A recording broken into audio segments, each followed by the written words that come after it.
आजकल हर कोई बड़े घर में रहना, महंगी गाड़ी में घूमना और अच्छे कपड़े पहनना चाहता है।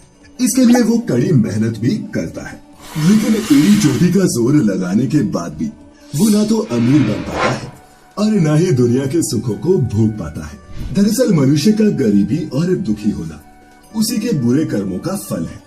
अब आप सुदामा को ही देख लीजिए, जिन्होंने लालच में आकर गुरु माता द्वारा दिया गया भोजन अकेले ही खा लिया, जबकि उसमें श्री कृष्ण का भी हिस्सा था। ऐसा कहा जाता है कि दूसरे का अर्थात भगवान कृष्ण का हिस्सा खा लेने की वजह से ही सुदामा को गरीबी का सामना करना पड़ा था। हालांकि बाद में भगवान कृष्ण ने अपने प्रिय मित्र सुदामा की गरीबी को दूर जरूर किया। इसीलिए मित्रों, अगर आप गरीबी और दुख से बचना चाहते हैं तो कभी भी किसी का हिस्सा न हड़पे। भागवत गीता में लिखा है कि जो मनुष्य भगवान को भोग लगाए बिना खुद भोजन करते हैं, उन्हें भी अगले जन्म में गरीबी और दुख का सामना करना पड़ता है, क्योंकि भगवान को भोग लगाए बिना भोजन करने को चोरी के भोजन के समान माना गया है, जिसकी सजा सिर्फ इस संसार में ही नहीं बल्कि परलोक में भी भोगनी पड़ती है। इसके अलावा कभी भी द्वार पर आए गरीब को दुत्कार कर भगाना नहीं चाहिए।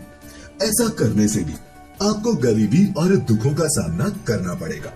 महाभारत के अनुशासन पर्व में भी कहा गया है, दानेन भोगी भवति, अर्थात उदारता से ही भोग प्राप्त होता है। इसीलिए जब कभी आपके द्वार पर कोई भोजन मांगने आए तो उसे कभी भी खाली हाथ ना लौटाएं। ऐसा करने वाला महापाप का भागी बन जाता है, जिसके घर में कभी भी धन की बरकत नहीं होती। हमारे हिंदू धर्म में स्त्री को माता लक्ष्मी की संज्ञा दी गई है। जो मनुष्य उनसे गलत व्यवहार करता है और मारपीट करता है, उनसे माँ लक्ष्मी हमेशा हमेशा के लिए रूठ जाती है। और माँ लक्ष्मी के रूठने का अर्थ तो आप समझते ही होंगे। मित्रों, गरीबी और दुख का एक कारण मदिरा और जुआ खेलना भी है। हमारे हिंदू धर्म में मदिरा पान और जुआ खेलने को महापापों की श्रेणी में रखा गया है, और जो भी इस महापाप को करता है उसे इस जन्म में नहीं तो अगले जन्म में गरीबी और दुखों का सामना करना ही पड़ता है। इसका एक उदाहरण आप महाभारत काल में भी देखते हैं, जब युधिष्ठिर को इस खेल की वजह से अपना राजपाट, भाई, पत्नी सब कुछ हारना पड़ा था।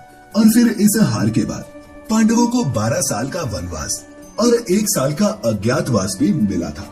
और मित्रों, दुख और गरीबी का अंतिम कारण जो हमारे धर्म शास्त्रों में बताया गया है वो है पर स्त्री गमन, जिसे शास्त्रों में महापाप बताया गया है।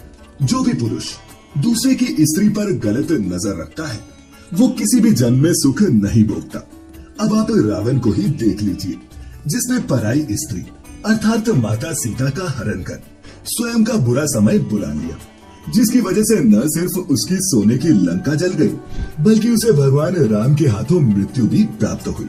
इसीलिए कभी भी दूसरे की स्त्री पर गलत नजर नहीं रखनी चाहिए। तो मित्रों, हम उम्मीद करते हैं कि आपको गरीबी और दुखों के कारण समझ में आ गए होंगे।